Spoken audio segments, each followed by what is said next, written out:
Hey everyone, welcome back. If you're a designer or just starting out with Figma, you know that icons can make your projects pop. Today, we're diving into how to add icons in Figma for 2025 feet, and trust me, with the latest updates, it's faster and more intuitive than ever. Whether you're building a website mockup or an app interface, icons add that professional touch. Let's jump right in. First things first, make sure you have Figma open on your computer or via the web app. If you're new, go ahead and sign up for a free account. It's super straightforward. Once you're in, create a new file or open an existing one where you want to add icons. Step 1. Head over to the Assets panel on the left side of your screen.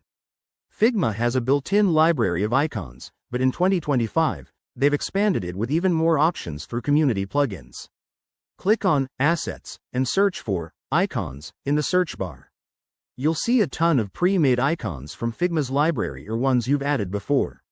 If you don't find what you need, don't worry. Step 2. Explore the Community tab. Figma's community is a goldmine.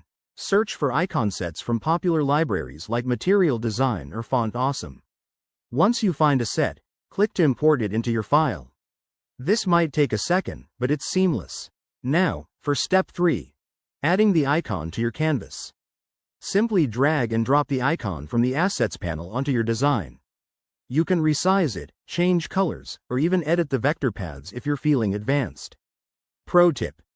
Use the Style properties to match your icon to your project's theme, like adjusting the fill color or stroke weight. One common mistake to avoid. Make sure your icons are scalable. In 2025, Figma emphasizes responsive design, so always check how your icons look on different screen sizes using the prototype mode. Finally, once you're happy with your icons, save your file and share it with your team. That's it. You've just leveled up your Figma skills. If you found this helpful, hit that like button and subscribe for more design tips.